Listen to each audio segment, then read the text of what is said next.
welcome to our webinar, everybody, and thank you so much for being here. We really hope that this webinar is going to spark an even bigger discussion about supporting neurodivergent youth, especially through MTSS, that brings about some positive change in classrooms, schools, and districts across the country. So to get started, I'll just do a little self intro as the moderator. My name is Vanessa Castañeda-Gil. I am the CEO and co-founder of Social Cipher, which builds social emotional learning video games and curriculum for neurodivergent youth ages 10 to 15. And I founded this company based on my own lived experiences and challenges as a neurodivergent individual. So I was diagnosed with autism and ADHD when I was 14.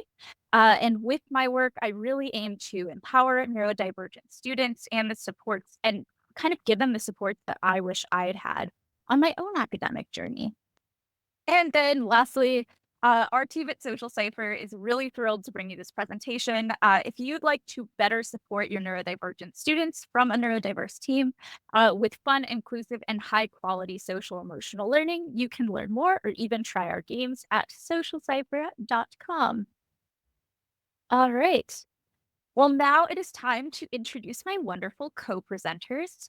So the first up is Dr. Lucas Harrington, who is a talented clinical psychologist, author, and autism specialist. Using his academic background and his lived experience as an autistic person with ADHD, he's been able to deeply understand the families and youth that he supports. He specializes in clinical areas like emotional regulation, disruptive behavior, and school avoidance. And we're super honored to have Lucas on our team, where he has a really important role of enhancing Social Cipher's SEL curriculum and really ensuring that we're engaging, impactful, and neurodiversity affirming.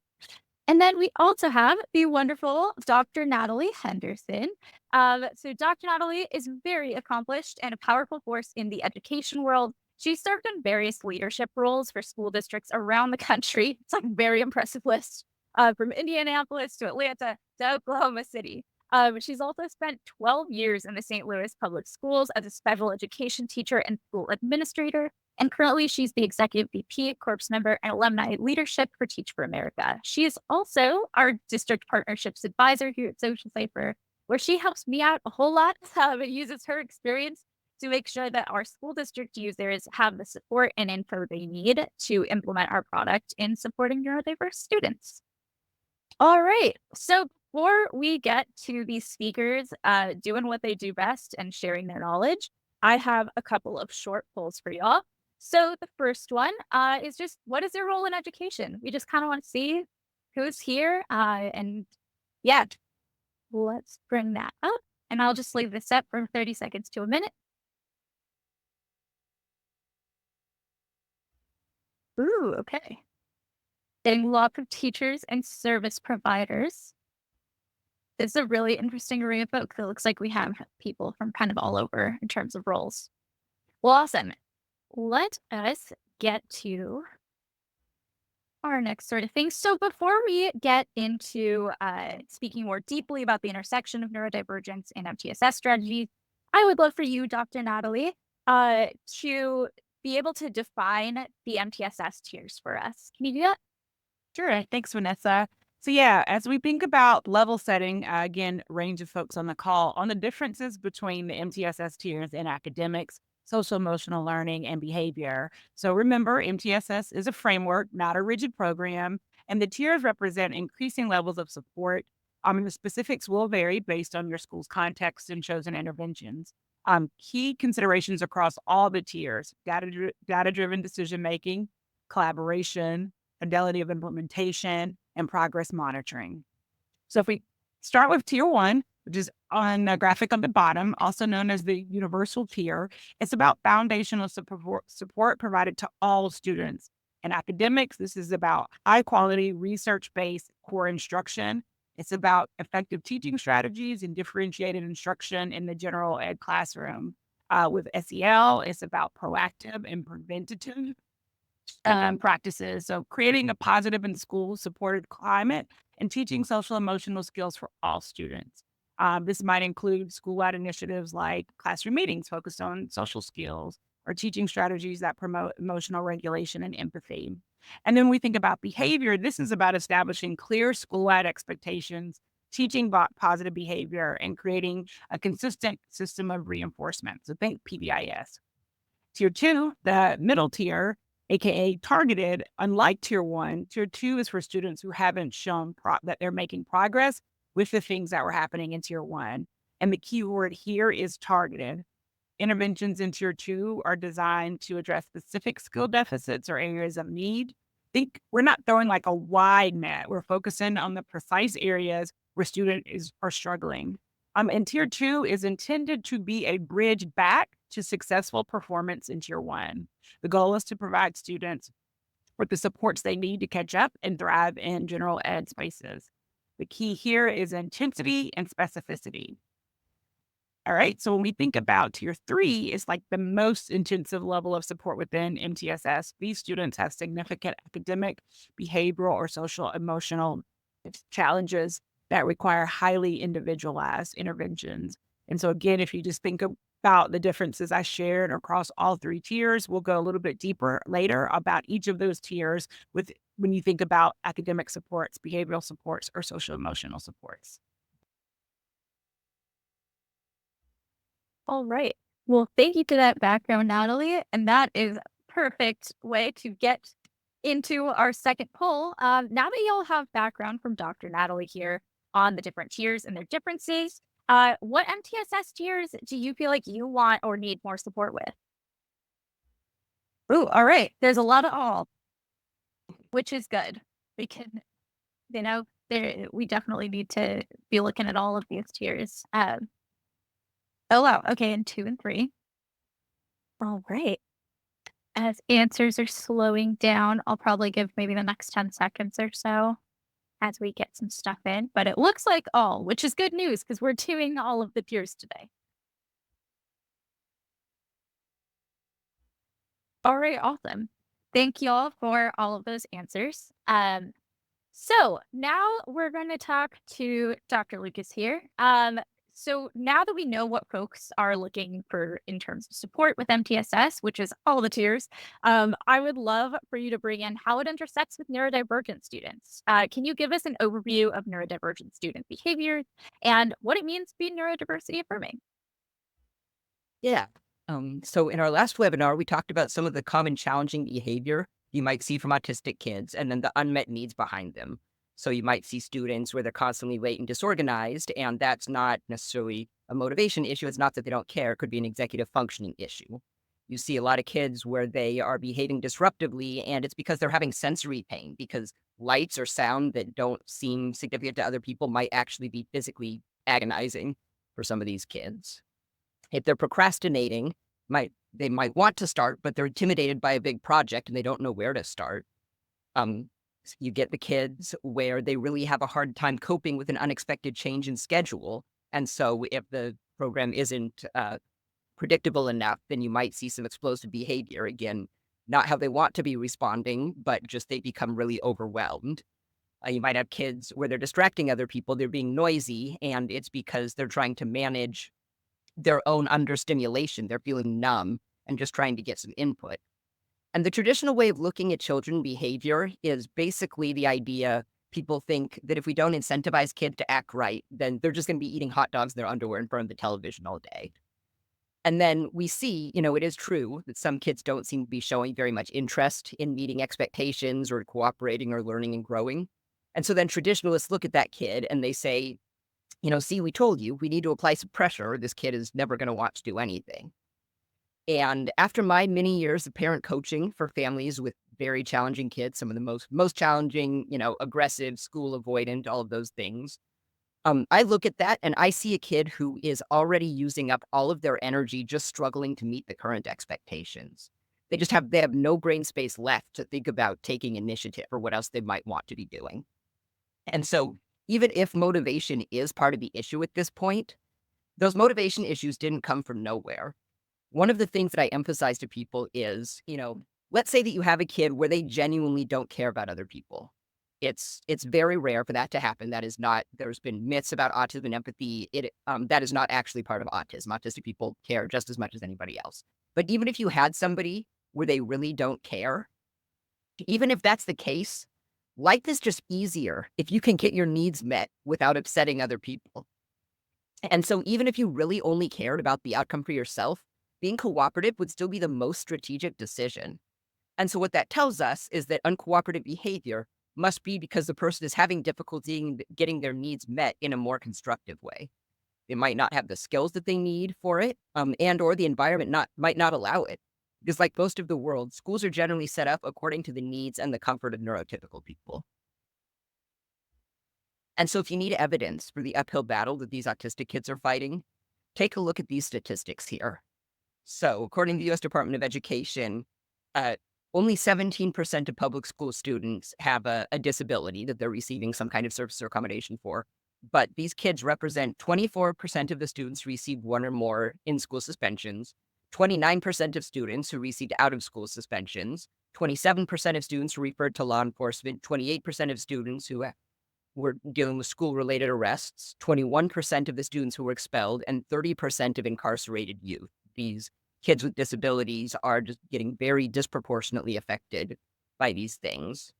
And a survey in the UK, they surveyed families of kids who were school avoidant, and they found that 90% of the school avoidant kids were neurodivergent, and over 80% of them were actually autistic specifically.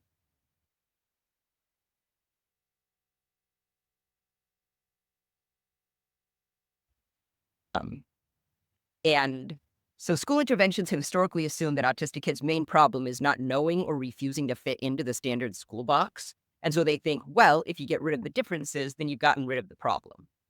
Neurodiversity-affirming services, on the other hand, don't assume that there's one right way to think or to behave. Neurodiversity-affirming services assume that the kid's choices must make sense when you understand what's led up to it. And that doesn't mean that we're just going to let them do whatever. It doesn't mean that it's the great long-term choice there. Honestly, if you're getting to the point that you need to intervene, then their behavior probably isn't working out great for them either. It probably doesn't feel great for them. But neurodiversity affirming interventions means understanding what the kids are trying to achieve and then helping them find a different approach that is still meeting their same needs.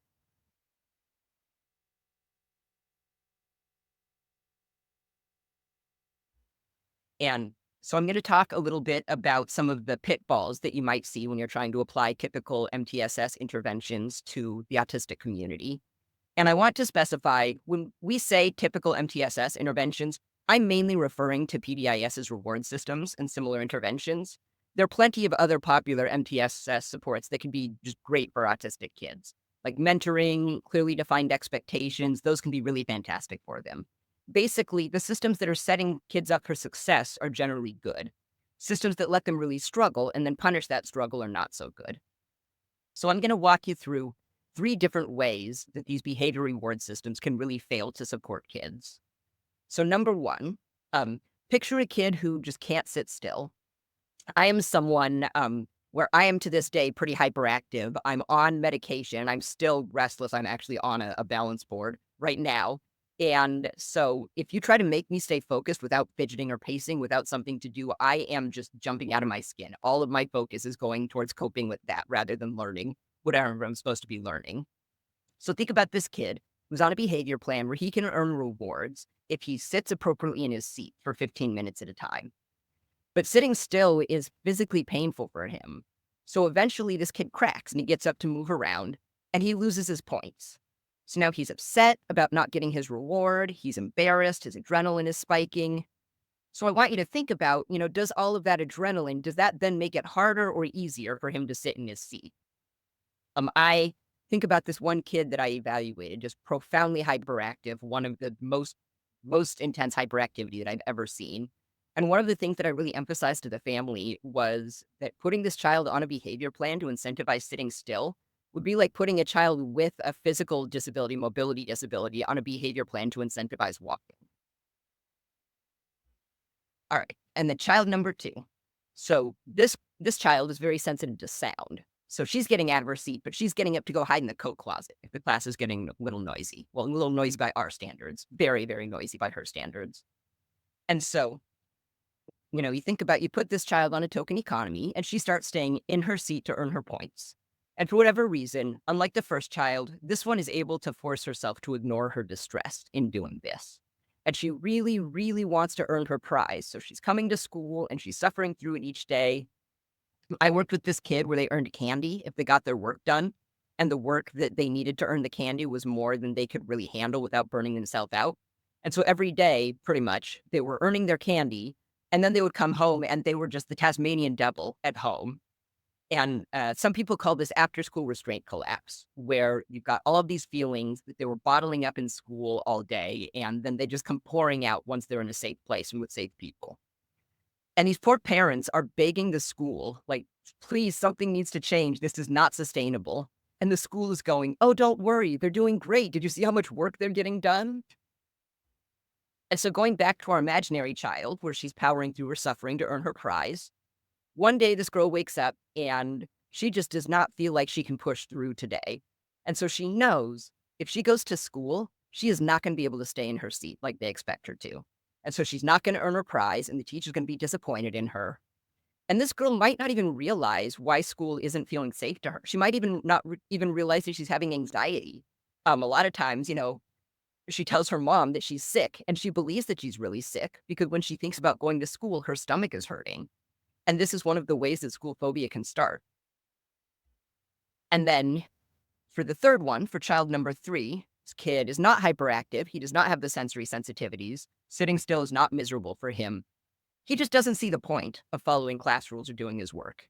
This kid has never had a good connection with an adult. His home is not a safe place, and his attitude towards adults as a result is not endearing him to the teachers. And so this kid, you put the point system in place, and all of a sudden he's following the rules. He's doing his work. And a lot of people look at that and they go, fantastic, we solved the problem. But really what's just happened there is the equivalent of taking the batteries out of a smoke alarm instead of putting out the fire. So this kid still doesn't see any value in what he's doing, and nobody's feeling urgency to address that because he seems to be doing fine. But think about what is going to happen to this kid once he's in a less structured environment, once he's not getting constant rewards, and what's going to happen to him in his personal relationships where it's not going to be transactional like that. And so, people complain sometimes about kids who have been on these intensive behavior plans, and they say, well, they're just doing the bare minimum to earn their rewards. And I'm always like, if you really think about it, like, that's basically what we would expect to happen here. He has been taught to understand these expectations as a box that you check off to get your reward. He probably has absolutely no idea why they're worth doing at all, let alone worth doing well. And so he and the kid who was incentivized to ignore her own needs, they're getting increasingly reliant on other people telling them what to do, and they're getting more and more disconnected from developing their own sense of right and wrong. And there are plenty of MTSS strategies that get actual buy-in from the kids and help them to figure out what problems need to be solved that are getting in the way of success. But unfortunately, the popularity of the point systems has made a lot of autistic people very wary of structured school programs in general. And so that's something that you might run into when you're trying to look into kind of what is the autistic community's perspective on this when you're figuring out how to improve your programs. Definitely. And speaking of, as someone who's autistic and ADHD myself, having been a student, all of this resonates so much. And I've been looking at the chat, and it's resonating with a lot of folks in the chat as well. So going on with that, Dr. Natalie, now that we kind of know these challenges, and with your expertise as a former district administrator, what can schools expect if they do invest in addressing these challenges with more neurodiversity affirming interventions? Yes. I mean, once schools begin recognizing and valuing the unique ways that neurodivergent students think, learn, and behave, and apply neurodiversity affirming practices, there are a whole host of benefits. Students feel understood and supported in their unique learning needs. They're more likely to engage academically and socially. And students can thrive by using their strengths. By accommodating diverse learning styles and sensory needs, neurodiversity affirming practices can reduce the frustration and anxiety that can lead to some of the challenging behaviors and discipline referrals that teachers have to do. As Lucas shared, instead of being punished for behavior that reflects neurodivergent, students are provided with strategies and supports that help them manage their emotions and behaviors more effectively. Affirming practices can help neurodivergent students develop a positive self-identity. And when they see the value in their differences rather than feeling deficit, They build confidence and are more likely to exhibit positive attitudes and actions in the classroom. These practices also promote empathy and understanding among all students and staff, leading to stronger relationships and a more inclusive school culture. The sense of belonging and respect, even in my work with new teachers, novice teachers, sense of belonging and relationships are strong indicators of how well they will do as new teachers in the role as they gel with the class, the teacher and staff community. So having our students who are autistic begin to have a stronger sense of belonging and respect, it reduces conflicts, promotes cooperative and social communication among students and adults. And when adults are able to build their toolkits in these affirming practices, they also feel more equipped. And so this lowers stress and builds hope that strong outcomes with students are possible. Fantastic. Thank you. Yeah, that just seemed like a lot of pretty good benefits. So, folks, we've given you all a lot of background information on MTSS interventions and the specific challenges that autistic students especially may face with them. But as Dr. Natalie said, yeah, there's a ton of benefits to addressing these challenges for a more inclusive and impactful school environment. And this is a chat question that I will bring up right now. If you could type your answers in the chat, we would love to learn what MTSS supports are you currently leveraging and how do you like them? All of us will be reading out some of these for the next couple of minutes. We're really curious. And you can do that in the attendee chat over on the corner. There we go. All right. It was just slow for me. I like social behavior mapping. I see someone put that's a good one. Ooh. Yeah, I see I'll the check in. unconditional positive regard, realizing that Ooh. a lot of these things are something that kids need in order to get started, not something you can hold out until afterwards. Mm. Oh, 25 minutes focus, 5-minute breaks, Pomodoros. Got my Pomodoro timer right here, actually. 'Cause I still use it regularly. Brain breaks, short SEL workshops at the end of each class. And for the Pomodoros, sometimes you need to adjust those numbers. I actually saw somebody talking online about what they called reverse Pomodoros, which was 5 minutes working and then 25 minutes break, which is still, 10 minutes more work an hour than you're going to get otherwise. Mhm. That makes sense to me. There are days. There are days for me for sure. Very cool. Wow. There's a really cool sort of array of supports that everyone's currently leveraging. So I'm going to, I think we're going to move on and continue, but please keep sharing them. This is really cool to see how many y'all are using. And hopefully you've also gotten some ideas from each other. I think that's a great way to kind of collaborate and get ideas. So for our last presentation section, we want to focus on the specific tangible interventions for supporting autistic students in each tier of MTSS. So, Dr. Natalie, would you like to take it from here on tier one? Sure, thanks. So supporting autistic students in Tier 1 of MTSS means creating a universally inclusive and supportive environment that benefits all students, but particularly addresses the common needs of those on the autism spectrum. You'll see some examples here. One, explicit and direct instruction. So we know all students can benefit from using clear, concise language, avoiding idioms and abstract concepts, breaking down complex tasks into smaller, manageable steps. I recently was on a school visit doing walkthroughs, and the admin team had a culture rubric where the indicator the teacher was working on was clear, bite-sized directions. And again, this was in a general classroom, and it was supposed to help them understand that giving students multiple directions might be leading to some of the confusion in understanding the task and following through. Another example in this tier is structured and predictable environments, clear routines and schedules, using visual schedules, timers, and transition warnings to minimize anxiety and increase predictability. This was a big one, even for me when I was a classroom teacher, creating organized and uncluttered learning spaces. Can't tell you how many classrooms I've been in across the country where this was not the case. And so, again, it benefits all students and it's particularly helpful for our students who are autistic. Uh, when we think about social integration with academics, embed social skills instruction into academic lessons.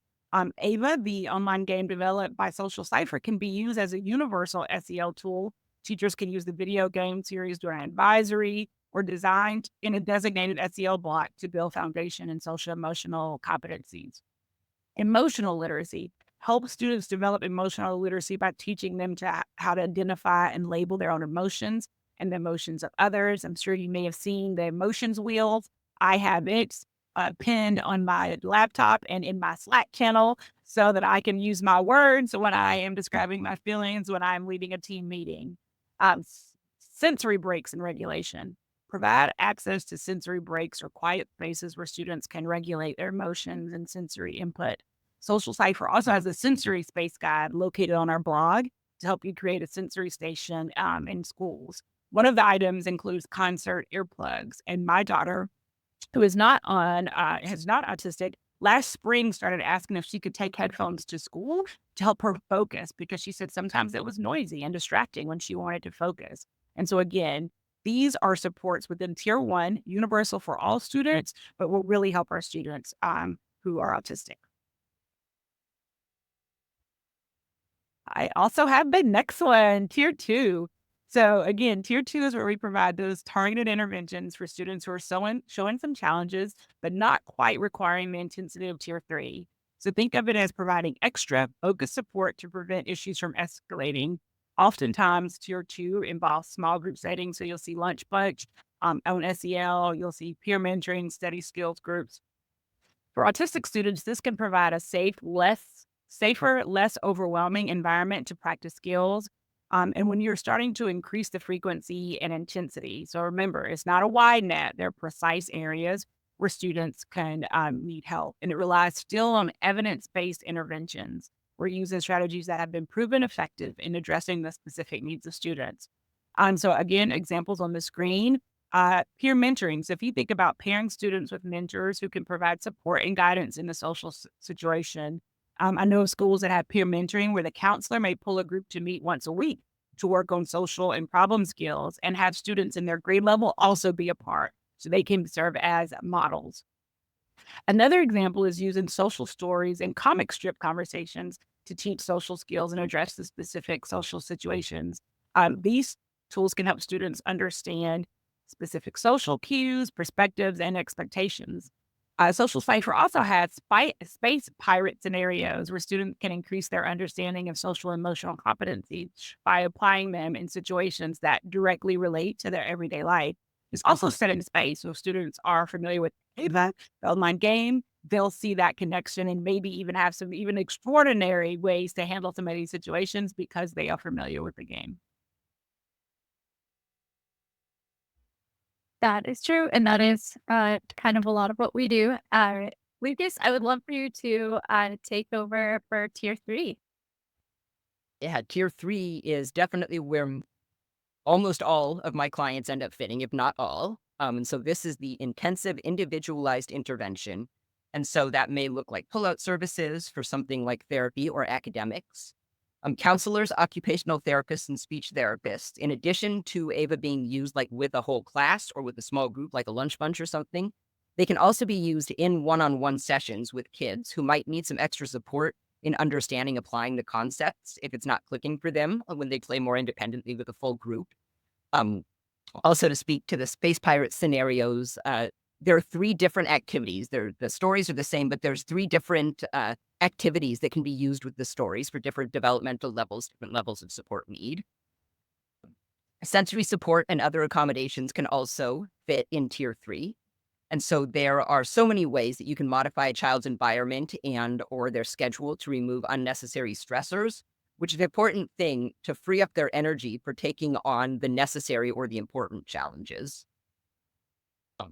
I worked with a kid where he was when COVID hit, they all went to online school. And a lot of the kids did struggle with the online school. There were a fair number of autistic kids that had difficulty engaged with the online. But one kid that I worked with, like, that was the best thing basically that ever could have happened to him, where he was just able to focus on learning without needing to navigate the social aspect, the sensory aspect, the, organization planning aspect.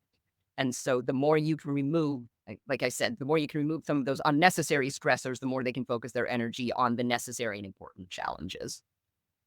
And then a good functional behavior analysis and behavior intervention plan can absolutely be valuable for figuring out the best way to apply those supports. This behaviorism has a bad rap because, as I discussed before, they've traditionally been used in a sense of how can we pressure this child into giving in to what the adults want? Um, but I always say the behavior analysis is a science. It's like chemistry. Chemistry can be used to make medicine. It can be used to make weapons. I personally love data, including data about myself. So I'm autistic. Loving patterns is a common autistic thing. I'm wearing a smart ring right now that keeps track of my footsteps, my heart rate, and my sleep. This is all valuable information. And so imagine having a collaborative, even for yourself, imagine having a collaborative, empowering behavior analysis where the analyst is learning about what matters to you and then follows you around and gives you a report on ways that your life could be easier. I mean, maybe most people would find the following around part a little intrusive, but just imagine if you could have somebody giving notes like, I noticed that if you try to get your writing done first thing in the morning, then you get distracted easily. But if you try to do it, but if you do your writing right after lunch, then it seems to come much more easily and you stay on task better. And then imagine them giving the people around you advice on how to help you succeed. And collaborative, proactive solutions, collaborative problem solving, all of the Ross Green stuff, explosive child, everybody knows it by different names. But those are fantastic tools that can be used at any time, any tier, but it can be especially valuable for making sure that these behavior plans are really taking the kids' needs into account. And so I've seen a few schools do just beautiful, beautiful tier 3 interventions, figuring out what really helps this particular kid shine and what helps them feel settled when they're starting to get overwhelmed. And I think that the more that you do this, the easier it gets because, as Dr. Natalie was saying, it gives you hope that you can reach these kids.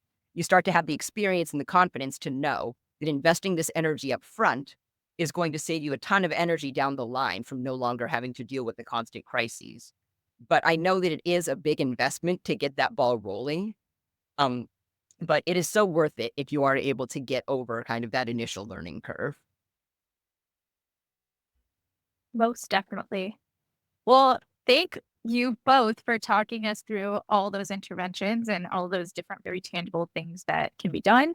Um, Along with this, our MTSS interventions guide, which will be sent to all attendees, and it should be in the chat, is going to go more in depth on these to give you even more information from the wonderful minds of these two.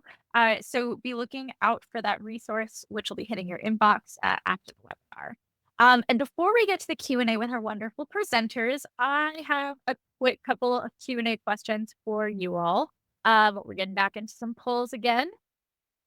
So our first quick poll question is that now that you've been equipped with all this new information, which activities are you most interested in now for MTSS support? And if in the chat, if there's anything about like, have these interests changed given this new information we've given you, we're also really interested in that too. Oh, whoa.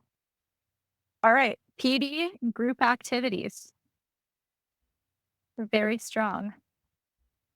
Oh, I want to see if anyone, okay. And then some folks have been saying worksheet. Very interesting. Okay, awesome.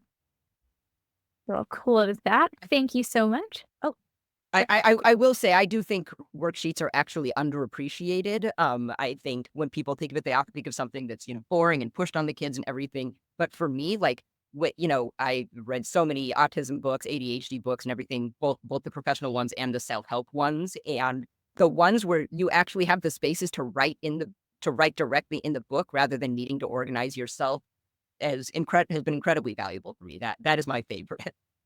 So I think that those can be reimagined in a way that can be really valuable. that's true. I am also a very big worksheet fan. All right, awesome. And then for our second poll question before we get into Q&A, at your institution, who typically makes decisions about what tools to use for MTSS supports? All right, lots of school administrators for sure. Makes a lot of sense. And more specialists than I actually thought. Oh, public library. Interesting. All right.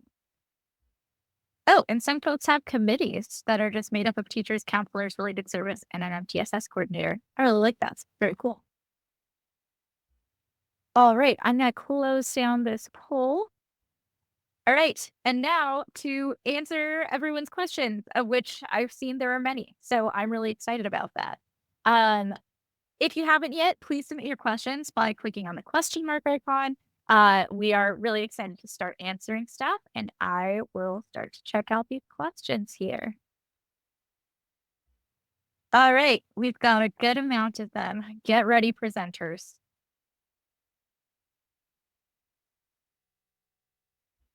So, let's see. I have one person that's asking, which tier is Ava best suited for? Is this a resource that can be used whole group in tier one? I can also answer that question. Um, would you like me? Okay. Yeah, so I can answer that. So I would say that Ava is most commonly used in tier two. I would say that the placement of how our current schools and therapy centers, of which there are over 200 now, um, we have most in tier two, quite a few at a very close second, tier three, and then we also have quite a few in tier one. In tier one, this is typically used as more of an advisory period tool that's used once to twice per week. It can be also used as an after school tool or an elective class, but mostly we'll see them in like SEL periods in an advisory period. And it'll be used typically, yes, as a whole classroom tool, or students will be separated into small groups and then come together for a classroom discussion and group work. Let's I, see.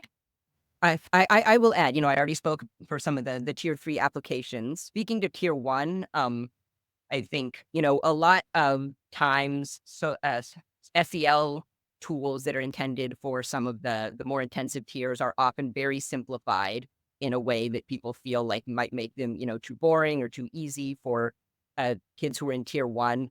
I'm very, very involved with the writing of the story for the games and with the making of the resources. And we have just a really brilliant writer who was a teacher herself and brings a lot of, great heart and humor to the stories. And one of the things that we've looked at, we talk a lot about kind of fandom in general and how kids get how kids get all of this social emotional learning from just things they love in the mainstream media, like the discussions that I saw going around about like Encanto or Avatar or what have you, Lord of the Rings. And so that is something that we really aim for with our games, is having these rich layered stories where you can focus on kind of the very straightforward main point lessons, but then we deliberately built in a lot of additional nuance so that there's lots to discuss coming back again and again, just like these, more mainstream entertainment. Yes. Yeah, that's a huge principle of ours. And I have another really interesting question that came up. So in terms of sensory consideration, how can we help students who have opposing needs? So for example, one student gets understimulated very easily and stims noisily, but then another student gets overstimulated by those exact same noise stims. That is a fantastic question. That is one of the places I think where the collaborative and proactive solutions can be so valuable. It's a system for really breaking down what exactly you're trying to solve here. One of the key components in it is what they call unclumping, because the reason something is an issue today might be different from the reason it was an issue yesterday, or the reason that it's an issue this afternoon might be different from the reason it was an issue this morning. And so really, really digging in deep into what needs exactly are trying to be met here. And then I often talk when I'm working with families, I often ask them, like, are you gamers? Do you like puzzles? And a lot of them really do. Like, that is exactly what we're doing here, is we're trying to map out, like, what are the constraints that we're trying to solve for, and then figuring out. So in one situation, a lot of times a common mistake people make and why the unclumping is so important is because they're looking for one solution that's going to solve everything. But all of the situations are so different that that is not going to work. And so, in one situation, the kid who's noise sensitive might be able to wear headphones. But in another situation, they might not be able to, but the kid who's being noisy might be able to get themselves regulated in a different way, or they might be able to go out into the hall in order to, get that energy out and so on. So it really does take detective work on a case by case basis. But again, what I see with these families is that the more that they practice it, the more experience you get, the more naturally it comes. So in the beginning, you're really kind of having to think it through, and the more experienced you get, the more the kids are able to take initiative, take the lead themselves on identifying the concerns and possible solutions, and also to, more easily communicate to you, give you the information that you need in order to get it solved. Mm. And Natalie, did you have any thoughts as well on this question about the opposing sensory needs and how to solve that?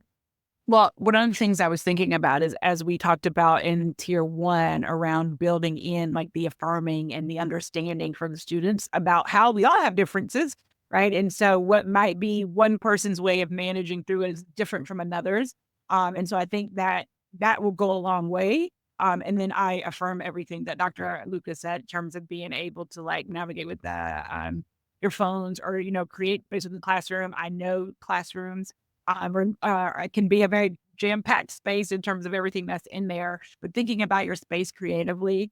I've also seen classrooms where students, not for behavior punishment, but have separated their desk is separated from the pods or in the rows that they're in. And so that also might be an option, again, given your room constraints. Mm. Yeah, I absolutely agree with everything that Dr. Natalie's saying. I would also add, Googling for conflicting access needs or competing access needs will get you some writing on this topic. That's the term that's used for that kind of thing. Great, great. And our next question, I've been seeing some really interesting ones. Um, so there is one question. Let's see. Uh, there is this one question. Someone has a child on the spectrum, but their grades are above class average. So the district doesn't want to recognize their disability, especially when overstimulated, they just discipline. So how would you, maybe as a teacher or a specialist, how would you go about that and trying to kind of figure it out? I have a couple wonderings about whether or not teacher counselor, if everyone is aligned in giving this particular parent and child the negative or the no in terms of how to be able to do support, or if it is solely at the administrative level or in the classroom. Because I do think trying to identify who might be an advocate within the school is helpful. Also, some states have local advocacy groups that you could plug into to have someone either coach you through your talking points and or attend meetings with you if you feel comfortable and they feel comfortable. I think it's always best to have someone with you in these types of situations. And then I think, being able to propose some specific ways that might be helpful. So we've talked about some strategies here. Oftentimes when you're in a situation where folks are against what you're proposing, because they might not necessarily have the skill set or understand what they could do. And so it also might be helpful to come with the strategies. This is what we're asking for, not the generalities of my student may need help, but high academic performing, we want that to continue. And here are the specific one or two strategies around the other areas that may be causing them to have the challenges in the general education environment. So I'll stop there and let Dr. Lucas add more specifics as a practitioner, but that would be my offering. Yeah, I think that all sounds great. I've definitely seen some really valuable work from some of the advocacy organizations like the ARC. We have a really, really, really fantastic ARC up here in King County. Um, I think that I was recently talking with somebody who is an autistic school advocate, and one of the things that they talked about was really coming in. They had a lot of experience. I believe they were a teacher and had all of this experience, and so they were able to come into the schools with information saying, "I have a plan for you that is going to make your life easier. Not I have a bunch of expectations for you to add to your workload," and Mm. that they were telling me how that could be really valuable for getting the school buy-in. I do find that the challenges with trust between the families and the teams can be a big issue. And so, as Dr. Natalie was saying, figuring out, who are the advocates? Can we get people feeling more like they are pulling together for a shared goal as opposed to, butting heads over wanting very different things. All right. Great. And then I have another question here. There's quite a few questions, which is fault of mine. Somebody asked, what is APA and also what is the Social Cypher SEL curriculum? So Social Cypher is our company, and APA is our video game series and curriculum and sort of the platform that it's all hosted on. They also were asking about just how much prep it takes, sort of what it covers. The AVA curriculum and game series covers all of the Castle social emotional learning competencies, everything from building trust to coping with change and trying new things. And it also comes with about a year. It's about a year's worth of curriculum content and game content that students can use once to twice per week. And it's neuro inclusive. We also have professional development that goes with it. That you can look into. That goes into building inclusive classrooms, which I think the link to the PD was also posted in the chat. But that'll be a neurodiversity one-on-one, 101 for sort of teachers and professionals. It'll also give you information on building an inclusive classroom and an inclusive school or system as well. And also talks about ableism in the classroom and dismantling that. In terms of teacher prep for the APA curriculum, which I forgot to answer, teacher prep is pretty easy and simple. We set everything up in terms of learning goals and have a very consistent sort of structure for all of our lessons that is in there. So we really try to make it sort of a grab and go sort of content. And then I saw another interesting question. I think we have time for one more.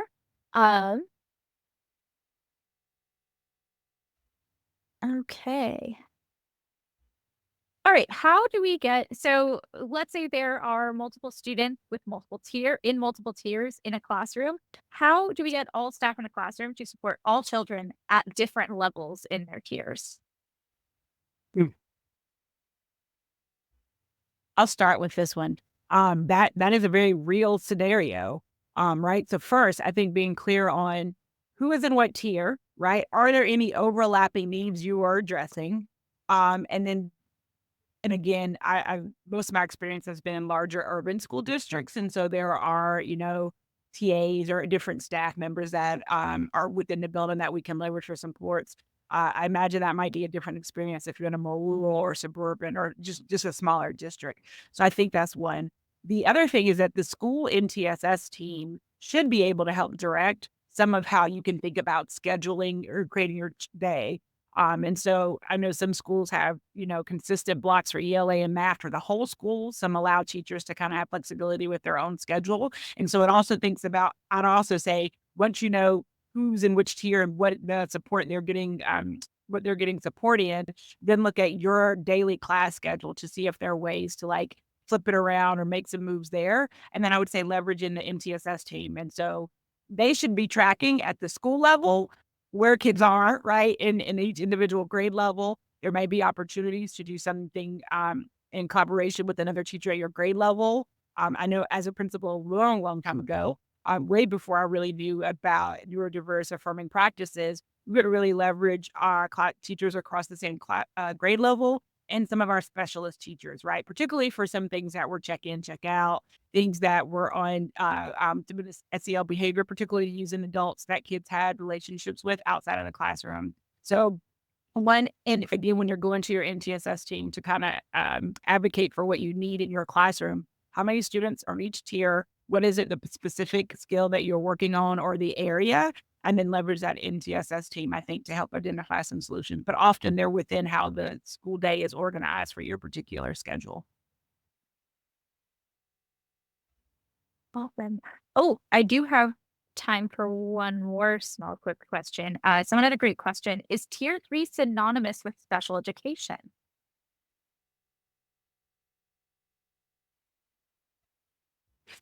In most cases, yes, particularly on the academic and behavioral side. This is somebody who has been referred, has gone through the process to get an IEP. Sometimes they're still in the review, right? And so you've tried some of those tier two, but in most cases, students are going to end up with an IEP in tier three. And I'll let Dr. Lucas add or say I'm incorrect, and I'm happy to hear that as well. Um, so I think, Dr. Nelly, I think this is more your expertise than mine. I do see that we have some people in the chat who may have some clarification. I know you said it's mostly synonymous, but it sounds like not 100%. And so I'm Yeah. wondering what some of those differences might be. Yeah, so you may have a student who's you're doing the data collection. So I've seen it take almost a full school year.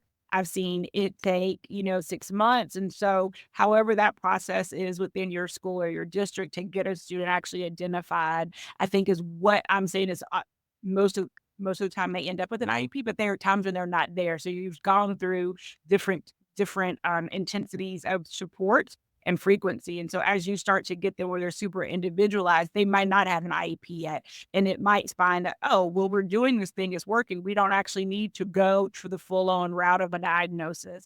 And sometimes it will. So that's what I mean when it's very likely somebody in tier three is going to end up with an IEP, or those are written into their IEP, so you are required to do them. And some of the intensity and the individualization might be working before you actually get that required step. And so a school, a parent, the team could choose to continue with that support without going through actually getting the IEP. Awesome. And it's clarified in the chat, yes, there's a lot of overlap with tier three and with special education. But no, they are not exactly the same thing. All right. And I think that we can do actually just one more shorter one. Let's see here. Does anyone have quick tips for students that might be learning through Zoom and online work, especially kids that are younger in K through 2?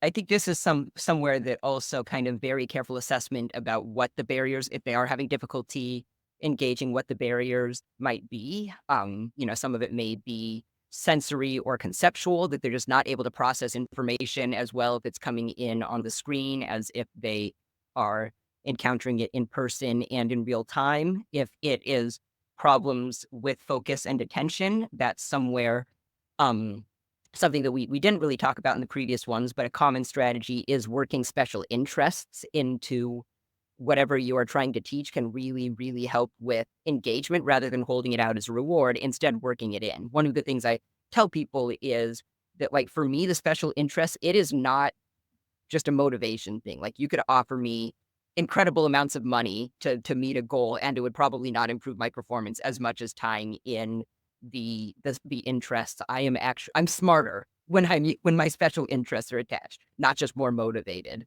And so that's something that may become more pressing if you're using a medium where they're having more difficulty engaging.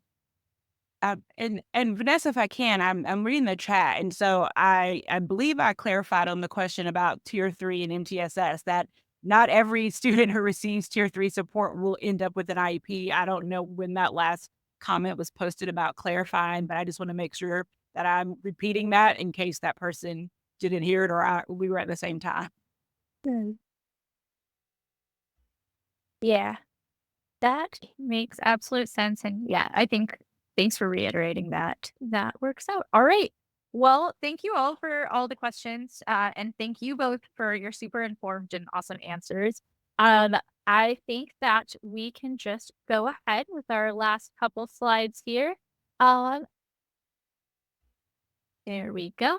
So, if you found the learnings here today helpful, please scan the QR code here to chat more with our team about how we can support your students and teachers. We would love to help your teachers build more inclusive classrooms through our professional development and to help your neurodiverse students build up their social emotional skills and really advocate for themselves through our games and curriculum. So you can scan that QR code there and visit us at socialcipher.com to also try our games if you'd like to do that too.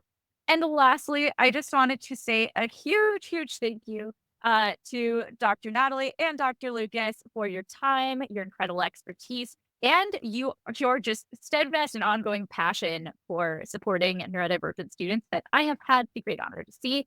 Thank you all for joining us And we really, really hope that you all learned something new here today that helps you better support your students and that you all keep learning and discussing neurodiversity and these MTSS supports in your communities so that we can all make real change for the students of today and tomorrow.